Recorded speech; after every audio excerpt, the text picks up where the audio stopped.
All right. This is it. All right. All right, good. You are Well, live, Mr. Chairman.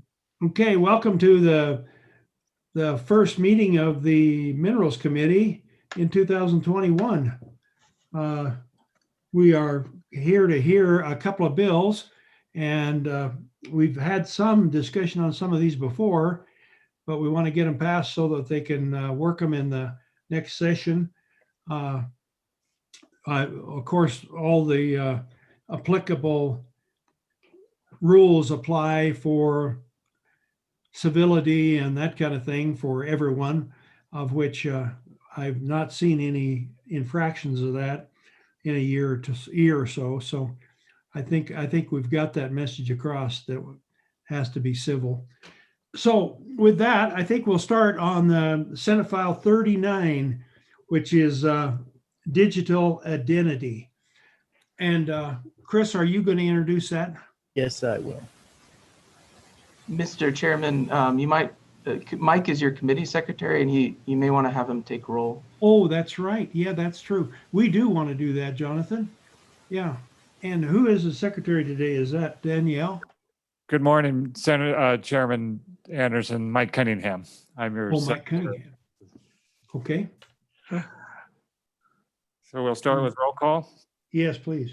Senator Beitman. Here. Senator Cooper. Here. Senator Rothfuss. Here. Senator Wasserberger. Here. Chairman Anderson. I'm here now. Thanks, Okay, Mike. thank you. Keep me straight on all that stuff. I'm going to try. All right. All right. I didn't know who the secretary was this morning. I thought it was Danielle Creek. All right. Senator Rothfuss, are you ready?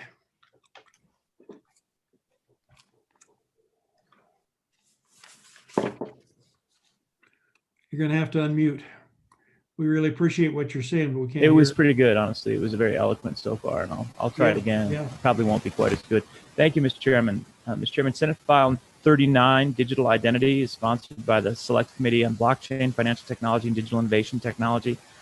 This is a huge, important new topic area, and this bill is trying to put together a little bit of a framework, a foundation in terms of digital identity. So before I get into the specifics of the bill, I want to talk a little bit about the concepts of digital identity and what the intent is here, and then we'll go through what this bill does, which is largely definitional and provides just a little bit of authority to a digital identity. But again, it's intended to be a piece of statute that the Select Committee will then, during this next interim, build off of and imbue with some additional attributes. So what is a digital identity? A digital identity is a concept that is being struggled with right now, where you obviously have your personal identity, a corporation has an identity. We kind of know what those things are. But as we have moved into a digital space, identity becomes a little bit more challenging to recognize, to delineate, to understand what we as individuals have control of and should have control of, what rights it has, whether those are property rights or privacy rights in an online digital representation. And there's not a lot of legal clarity. There are municipalities and jurisdictions and countries, and even the EU has put together some legislation and a framework. In the EU, it's called GDPR, and in California has a Privacy Act series called CCPA, and then there's some amendments to that that get to privacy rights in a digital and online realm. But nobody has really tackled this concept of just trying to identify a digital identity and give it statutory authority. So Wyoming would be the first state to really do this, but that's consistent with what we've been working on with the Select Committee, where we're trying to be the pioneer in all of these things. So a great example of a digital identity and what you're looking towards is, Mr. Chairman, when you think about this little traditional example that we use on the committee and we've been talking about for a few years as we've been trying to figure out how to tackle this problem. No. When you go into the supermarket and you're buying a 6-pack of your favorite IPA, they'll ask you, because they'll look at you, Chairman Anderson, and they'll say, I'm not entirely sure whether that gentleman is 21 years of age. And they'll say, please show us your ID. And so you will. And on your identification, which is a personal identifier, it'll have your birthday. But when you show that to them, you're disclosing a lot more than your birthday, obviously. They can see your address. They can see whether you're an organ donor. They can know your birthday. They can have a lot of information about you that can actually be useful in identity theft. It's personally identifiable information. And so there's a lot more that you're giving out than you have an obligation to give out to engage in that transaction. When you get into the digital realm, it becomes even more complicated, where you want to conduct some type of transaction with another entity digitally. And we don't have a seamless system that allows me or you to select what information is used in the transaction while shielding with some type of privacy standards the rest of that information. We also know that on social media, you are constantly being consumed. All of your information is being taken, you're being targeted, it's being collected, and a dossier is being built about you where you seldom even know what's in that dossier by all these different companies. There's the expression where, you're either the customer or you're the product. And I always tell my kids that, they say, well, this is free. And I'm saying, well, no, actually somebody's paying for you. You're the product when it's free. And so you get into this large realm of, all right, well, how do we govern that type of transaction?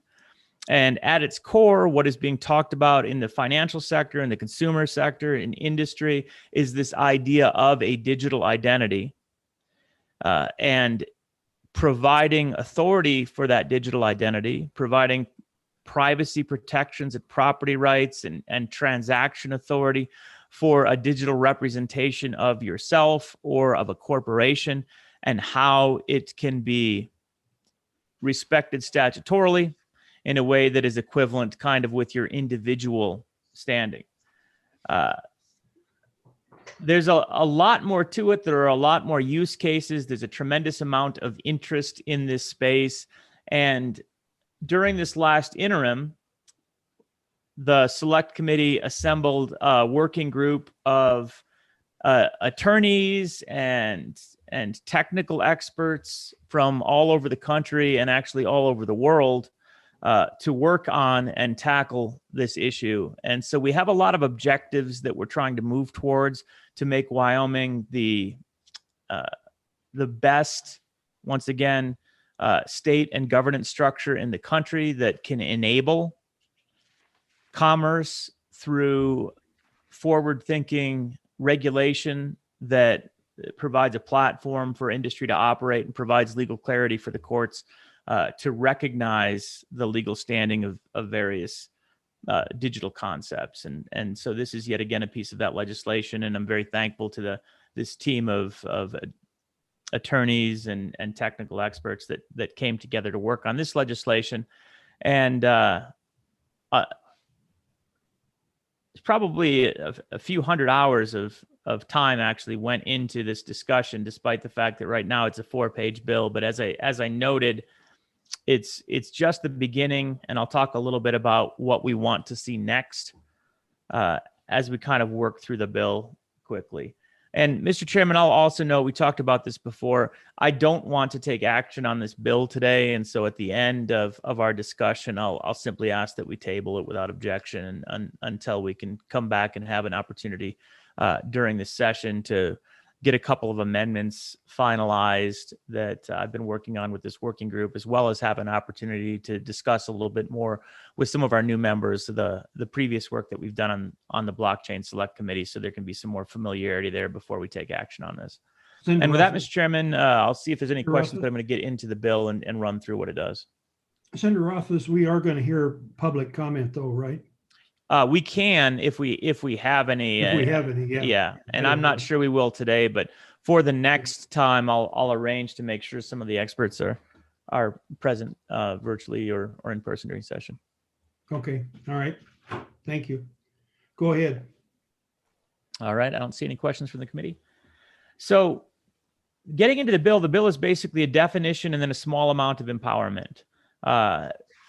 On page 1 on to page 2, we have chapter 30 of Title 40 will be a new Digital Identity Act and definitions in that act. You can see, as used in this chapter, there's a couple of references back to personal digital identity and organizational digital identity, referring to Title 8, where we're actually putting the definitions. The definitions in Title 8, and the reason we're putting them there is because those are statute-wide definitions that are more fundamental definitions. So when you look at those in context, you'll see definitions such as individual and person. So we wanted to make sure that personal digital identity and organizational digital identity were recognized throughout statute without having to refer back to the chapter in all instances. So we create that new section. And now I'm actually going to skip ahead for one moment, and then we'll come back to 4030 102, because I'd like to introduce those two definitions. So if you'll go to page 3 and on to page 4, where we create these definitions, they're relatively simple and straightforward, but a lot of time went into them. And there's two new definitions here: personal digital identity and organizational digital identity. A personal digital identity would be your online representation, your digital representation. And the definition we're going with is personal digital identity means the intangible digital representation of, by, and for a natural person over which he has dominion and through which he intentionally communicates or acts.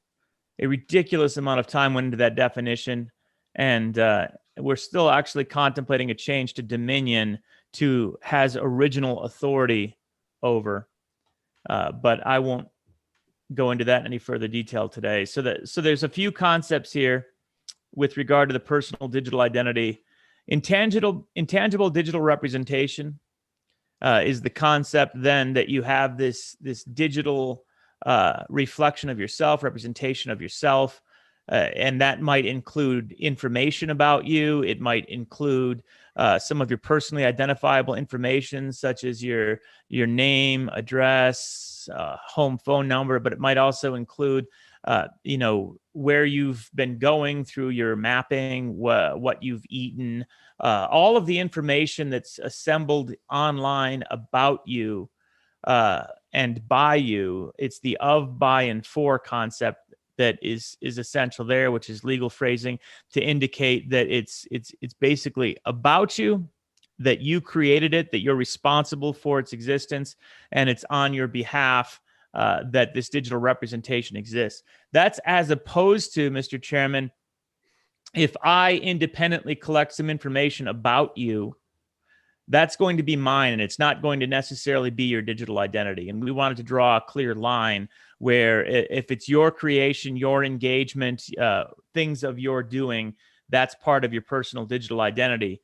But it's not necessarily everything about you. If I take a digital picture of you, for example, that is going to be different from this. It will probably be something that will later be addressed under some privacy statutes, and to some degree it already is addressed by some privacy statutes and laws, but that would not be a feature of your personal digital identity because it would not be of, by, and for you. A natural person means that in this instance, that's how we define in statute a true person as opposed to a corporation. So natural person. And it's the sum of the... Go ahead. Senator Rothfuss, I had a question about that 18 there. It's by and for a natural person over which he has dominion, through which he intentionally communicate. Anyway, I was wondering if that could be a person that is taking care of somebody else with control of his estate, that kind of thing, can he be a digital identity for that person, or is this just for a natural person? So we actually talked about that. It was a good discussion. And the concept we had here is, if you take it back to your own individual person, you are a natural person and you have an identity that is associated with you.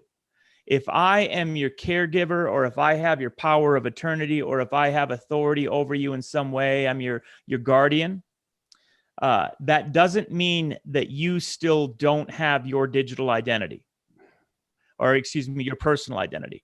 So same thing as you extrapolate it then to a guardianship over somebody's personal digital identity, you would have the parallel there. So the person, the natural person, would still have a digital identity, but I might, as guardian, be able to have legal authority over that representation in the same way. And again, that's not explicit here, but we talked a lot about it, and we wanted to make sure that this definition allowed for those types of inferences, as well as if we do explicitly incorporate that in statute later.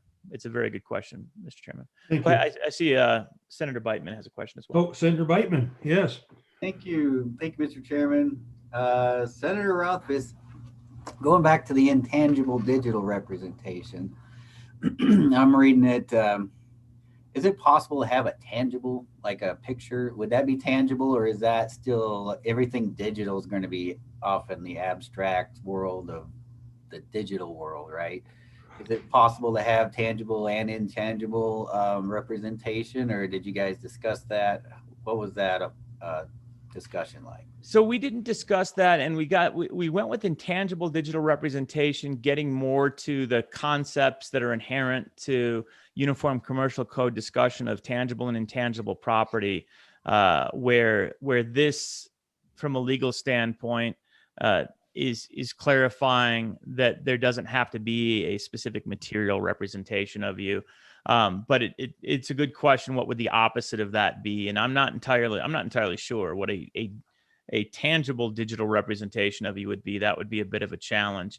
But again, we were trying to draw upon the nuance of the word intangible from the discussion of property statutes there, where drawing upon.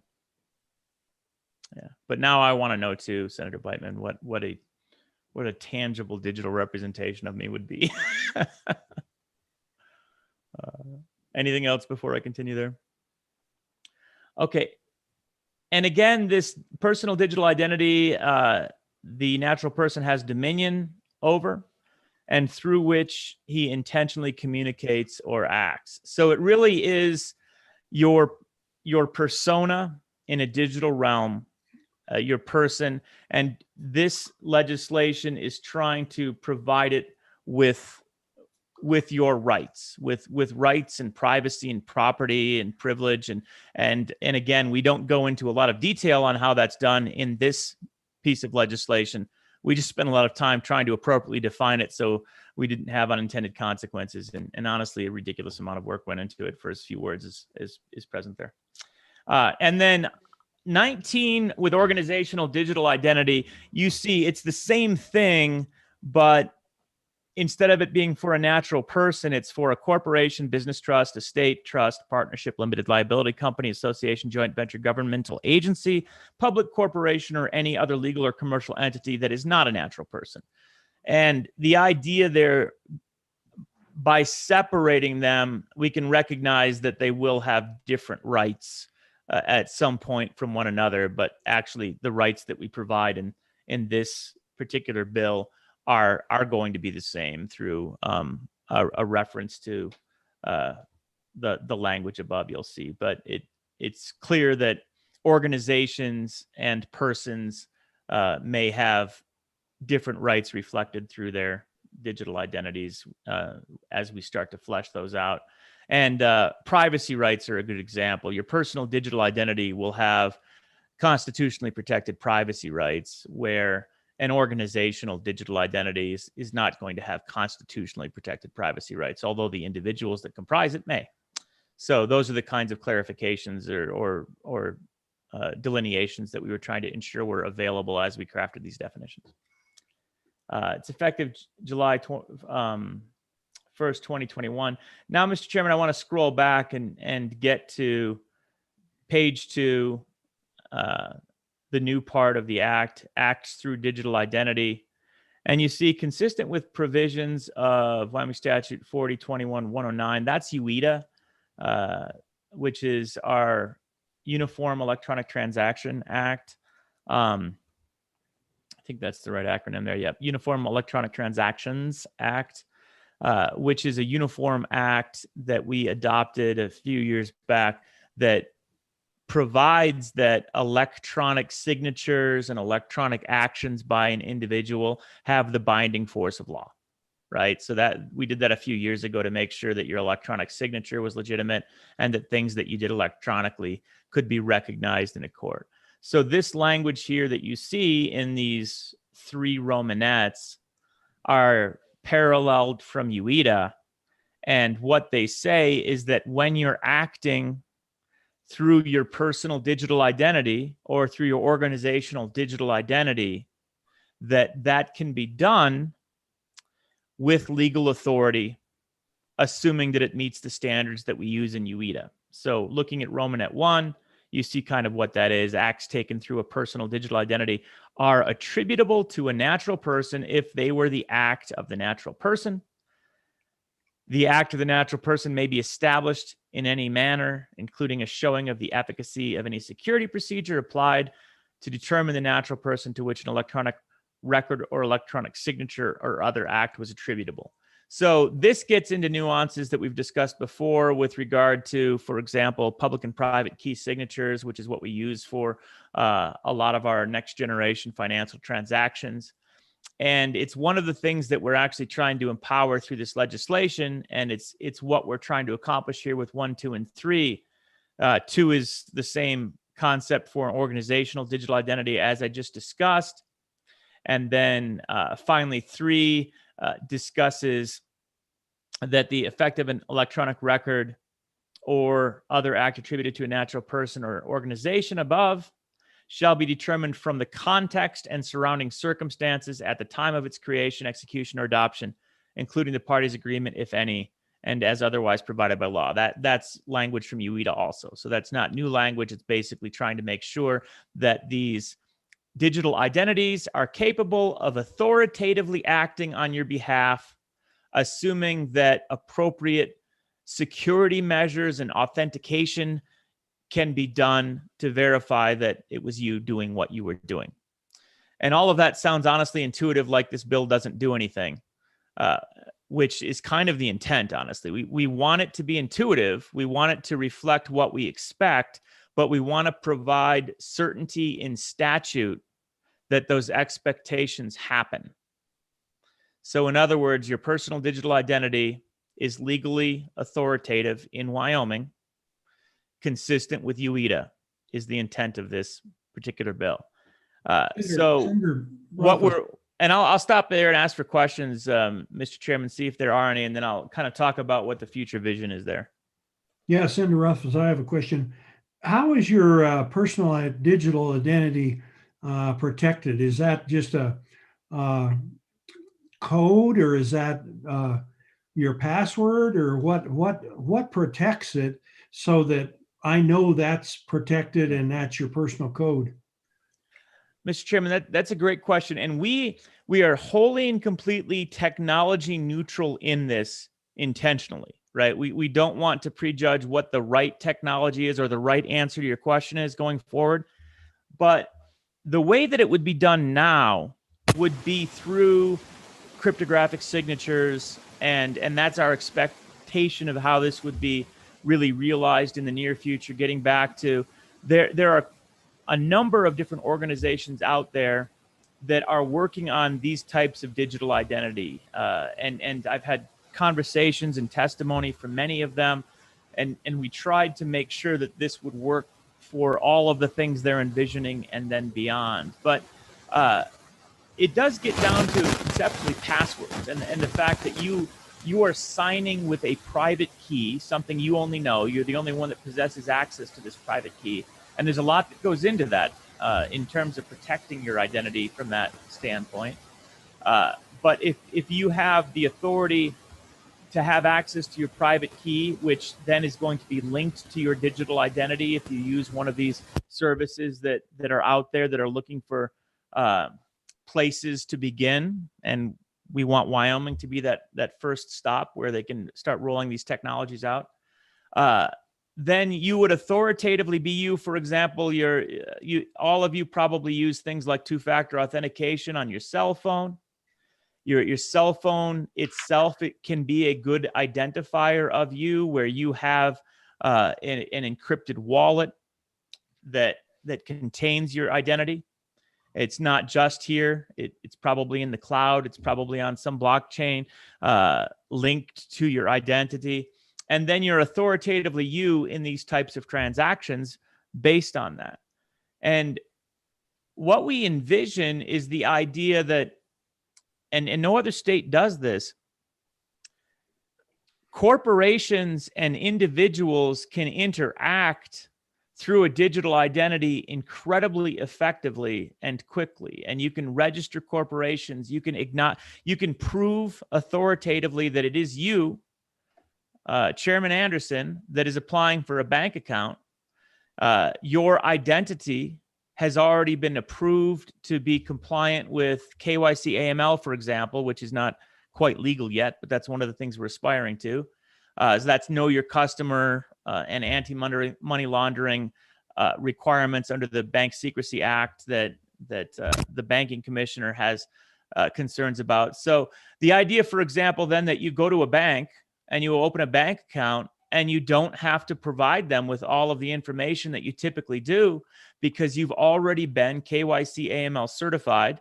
And they'll just say, oh, yeah, Chairman Anderson, it's clear from your digital identity that you have already received all of the certificates you need to get this account. So we're happy to have you bank with us. Oh, and we also see that you've obtained a credential in welding. We also see that you are a certified driver on your CDL. All of these things can be imbued into a digital identity. And if we provide that digital identity with the authority to represent you, that's a good step towards enabling this next generation of commerce that we are hearing is the future of financial technology, but not just fintech.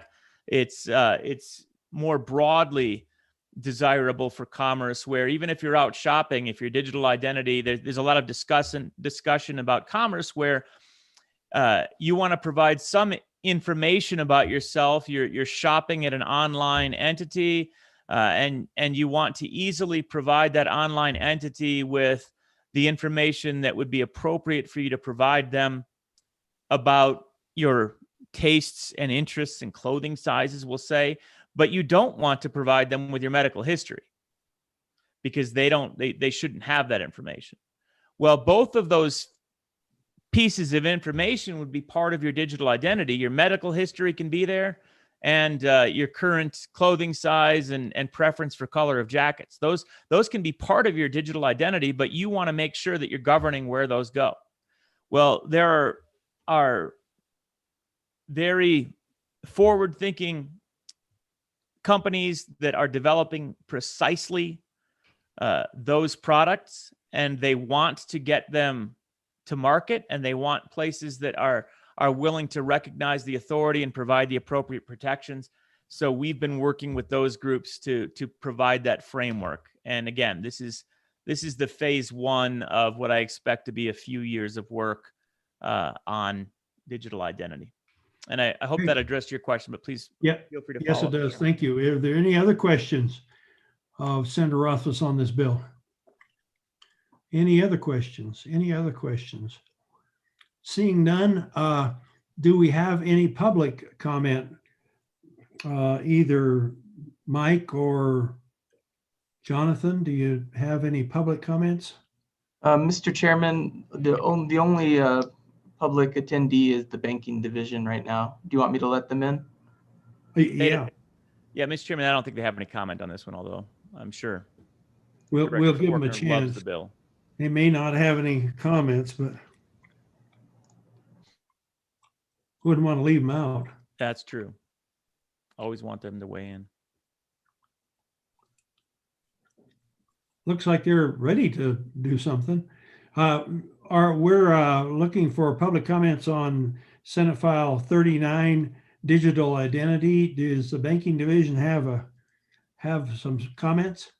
Mr. Chairman, Albert Faulkner, Banking Commissioner. Yeah, we're here to strenuously object to Senator Rothfuss. No, I'm just kidding. No, he was correct. Yeah, we're just in line for the next exciting piece of legislation you're going to take up. But Director Faulkner, Mr. Chairman, Director Faulkner, I assume though that you're a enthusiastic advocate for this bill, even if the banking division has no say on it. Is that true? Mr. Chairman, I am not eligible to oppose or support legislation per directive from my boss, the governor. Probably a good choice. Okay, thank you, Mr. Chairman. Thank you. Okay, well, thank you for your input on that from the banking division there, Faulkner. All right, and Mr. Chairman, if there aren't any, I'd take any other questions. If there aren't any more, then I'd just ask without objection that we table it until a later meeting when I've got the group of folks that want to provide testimony, and then I've got a few updated amendments. As I said, we've been working on a couple more things to add, and I think we're changing one or two words of the definition in the end. I'm going to close out the public comment section and turn it over to Senator Rothfuss for his delay on this bill. Thank you, Mr. Chairman. All right, with that, I'd ask that we table this legislation until a further meeting at our desire. If there be no objection, we will table this bill, SF 39, digital identity, for a later meeting. Hearing none, we will table this bill. Thank you. And we will move right on to Senate File 40. And let's see, Wyoming Money Transmitters Act. Senator Rothfuss, is this from your committee again? No, Mr. Chairman, we have done a lot of work on the Money Transmitters Act. This is a cleanup bill that I'd suggest that we go to the Division of Banking for a walkthrough. But you'll recall from the interim when we worked it, and it was quite a few months ago, that I don't think there's any policy changes in this bill. I think it really is cleanup and additional language, compliance with some changes to federal law, compliance to some FinCEN variations, and then a couple of things that makes it more flexible for our business and industry. But I think inviting the gang that was just being neutral on the previous bill in to provide detail would probably be handy.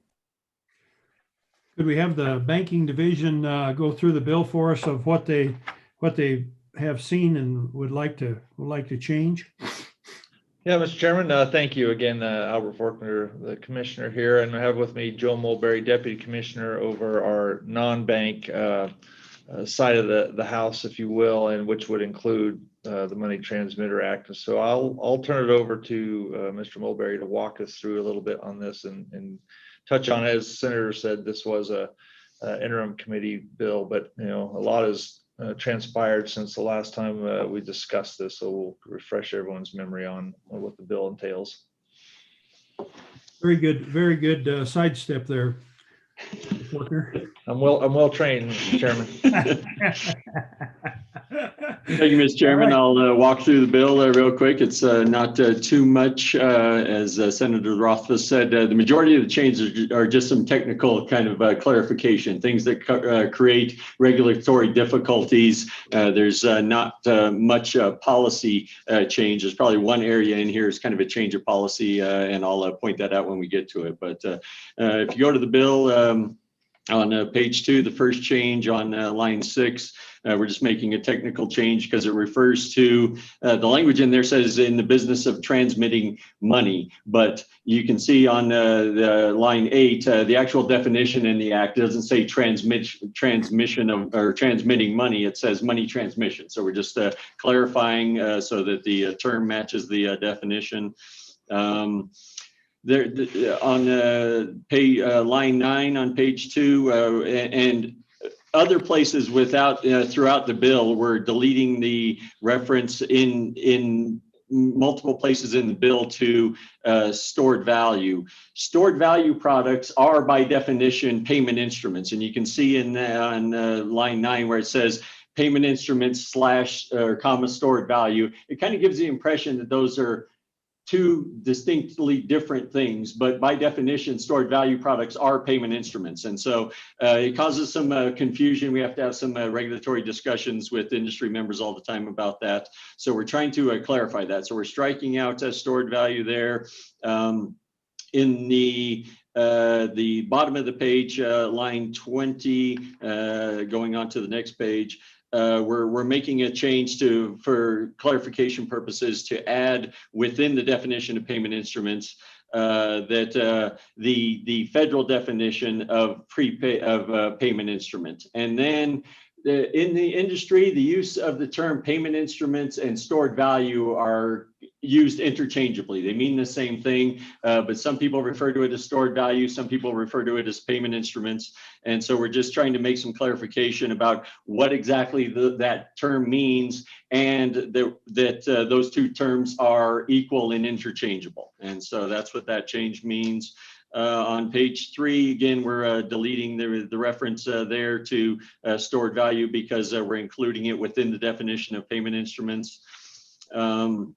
On the other parts of page 3, starting on line 17 and going on to page 4, this is just some technical changes to the way that the surety bond requirement is written in the statute to match what we're actually doing. There's some confusion about what the required amount of the bond is. So we're making it clear that the maximum amount of the bond is $500,000. We're also making a change to make it clear. I think it currently reads that an applicant has to provide us with a bond at the time of application. But if the application is going to be denied, there's never a need for them to have a surety bond. And so we're just kind of making a technical clarification that gives an applicant the ability to submit their application, and then once the application is approved, then they can provide us with the bond before we issue the license. So again, it's just kind of a clarification on that. On page 5 and 6, we've made some past changes to this particular act, and in the course of making some previous changes in the act, somehow it picked up the word administrator rather than commissioner. And I know that when that happened, we were making changes to multiple laws that fall under our jurisdiction. One of them is the Wyoming Uniform Consumer Credit Code, and then in the Money Transmitter Act. For some reason, in the Wyoming Uniform Consumer Credit Code, it refers to Commissioner Faulkner as the administrator of the Uniform Consumer Credit Code. But in all other acts that we administer, it just references commissioner. The definition that's in this act is for commissioner, and but for some reason when we made previous changes, it picked up the word administrator rather than commissioner. So it means the same person. It means Albert. We're just making a change to get that clarification back, so that those sections come back and say commissioner.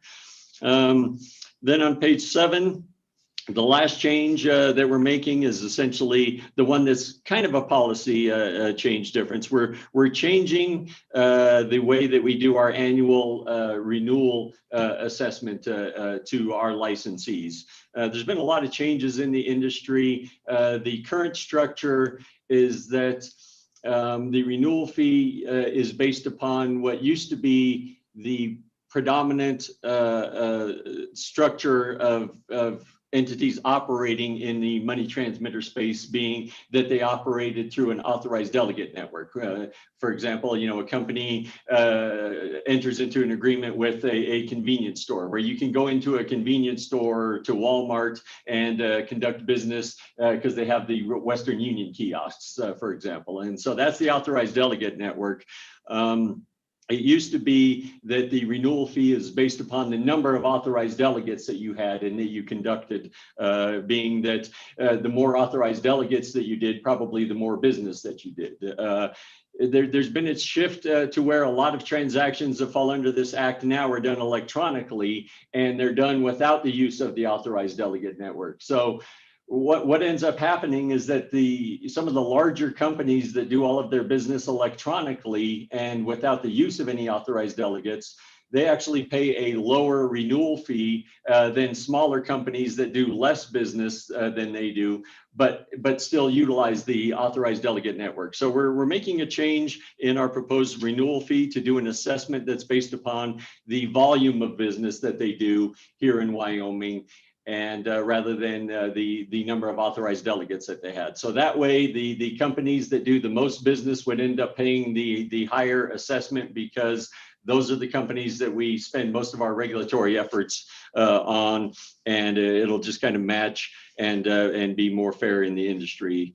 We will set that. This is set so that we would set that structure by rule if this is approved. The last thing on page 7 is, while we're doing that and making some adjustments to the annual assessments, we're also going to be making some changes to the assessment of our examination fees. Right now, we assess the fee based upon, it says, the direct and indirect cost of the examination. Because we're going to be making that change to the assessment at the renewal process for our licensees, we're proposing to just make a change to our examination charges and just start charging the hard cost of the examination. For example, if we have to travel to an entity, the cost of the airfare, the cost of the hotel, those kind of things, and removing the indirect costs of the examinations that we're currently charging. So those are the changes that we're proposing in this bill, and I'd be happy to answer any questions that the committee has.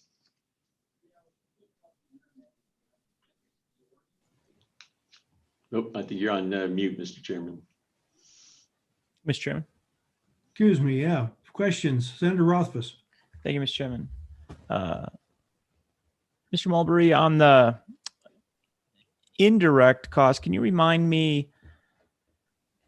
It's my assumption then that you won't be charging here, but the idea then is that those costs would effectively be paid for through the fees above. That's accurate, isn't it?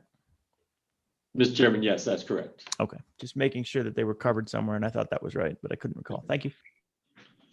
Any other questions for them? Senator Beitman. Thank you, Mr. Chairman. I might have missed it because my phone was blowing up, but there's a couple repealers in section 2. What do those repeal? Did you cover that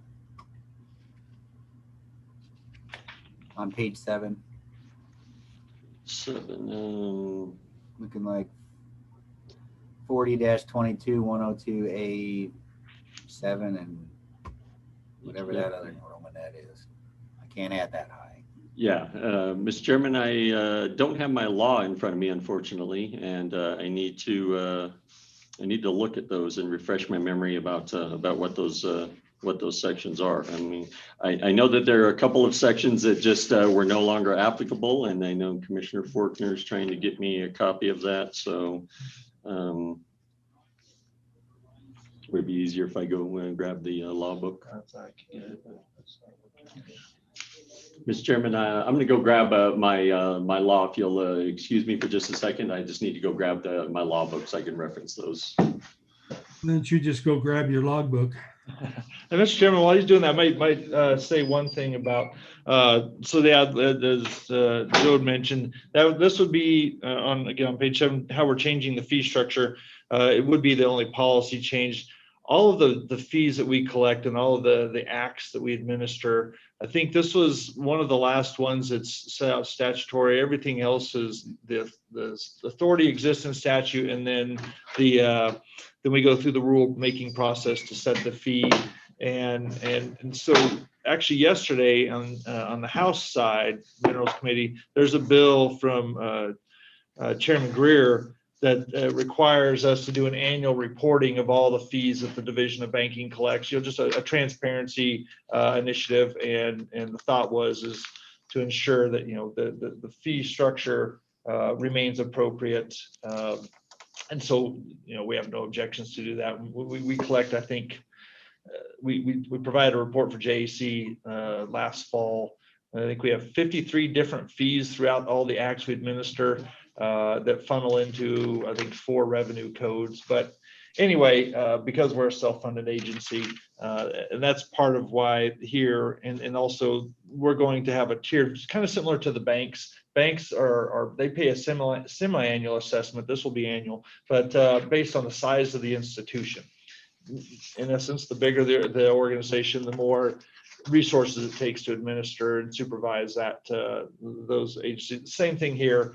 If you think about the largest online money transmitters, they're not necessarily paying, what I would consider their fair share, and almost being subsidized by smaller companies. So, I think it's definitely with the evolution in online money transmission, it's time to do that. And by doing it by rule, we'll be able to set out that table or whatever format there. So, and again, then we'll report annually. I think the House Bill 69 requires us every October to report to the joint interim minerals committee. So that's working its way through on the House side.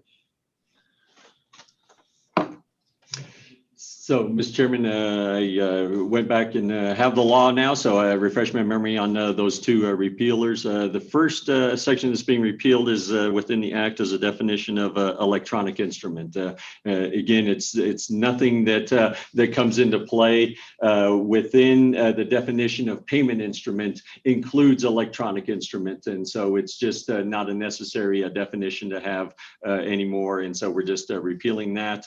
The second repeal is for the definition of stored value. Again, because we're no longer going to be having all of the sections that reference stored value, and we made the subsequent change within on page 2 within the definition of payment instrument to reference that payment instrument matches the federal definition of payment instrument, and that for purposes of this act, stored value shall be deemed equivalent to prepaid access. So because we referenced that, we're just removing what used to be the previous definition in the act of stored value. So those are the 2 repealers.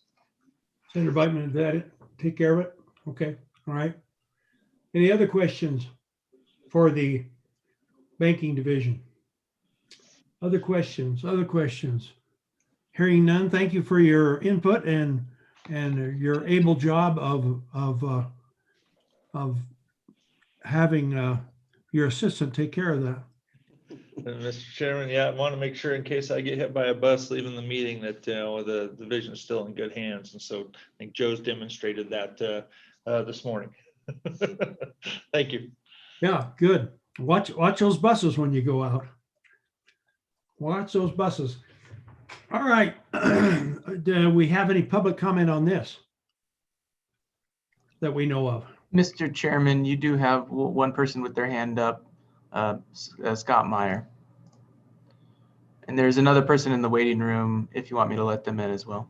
Mr. Chairman, Henning is associated with the digital identity work, and if you want to take some general public comment at the end, maybe he'd have something to say about that.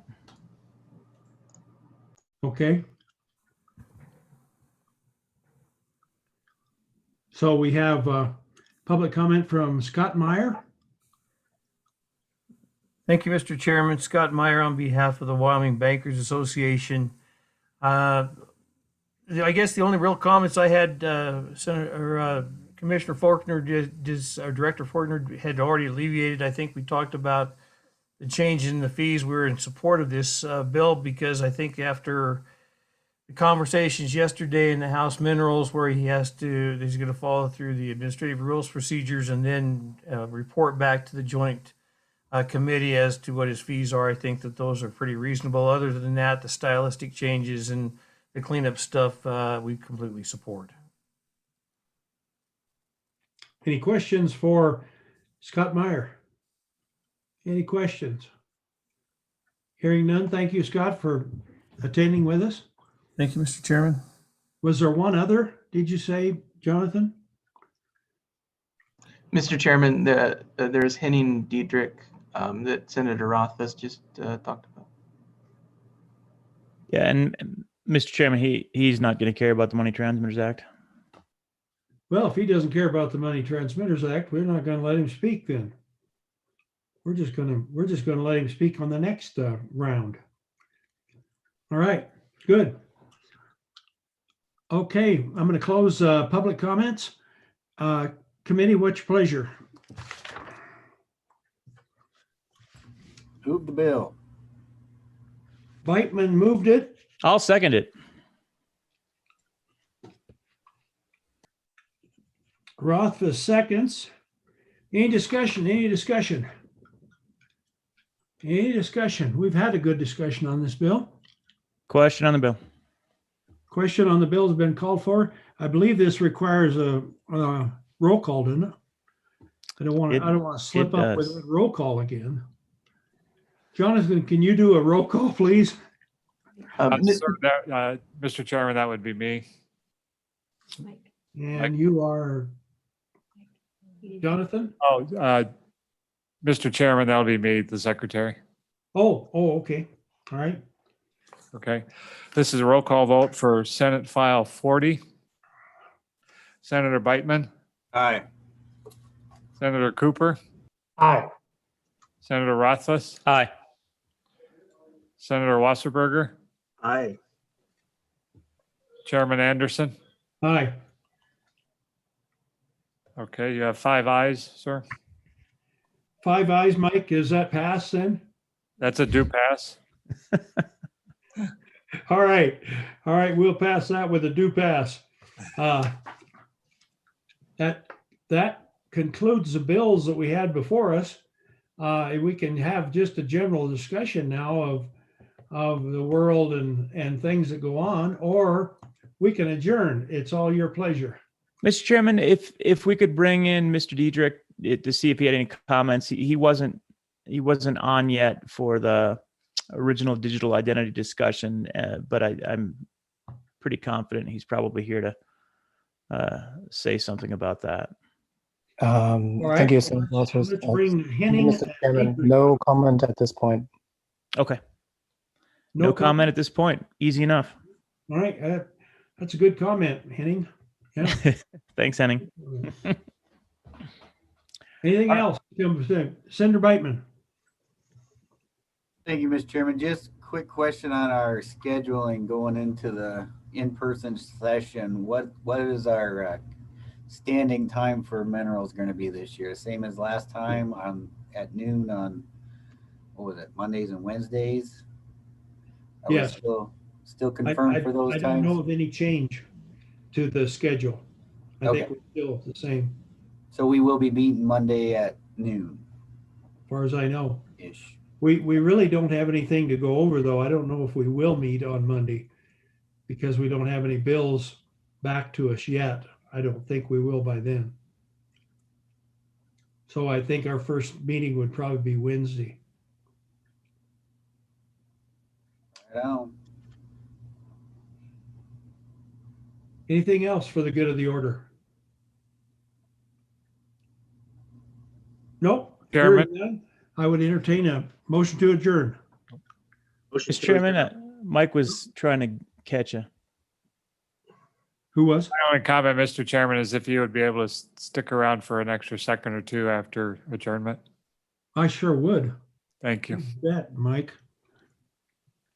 You betcha. All right.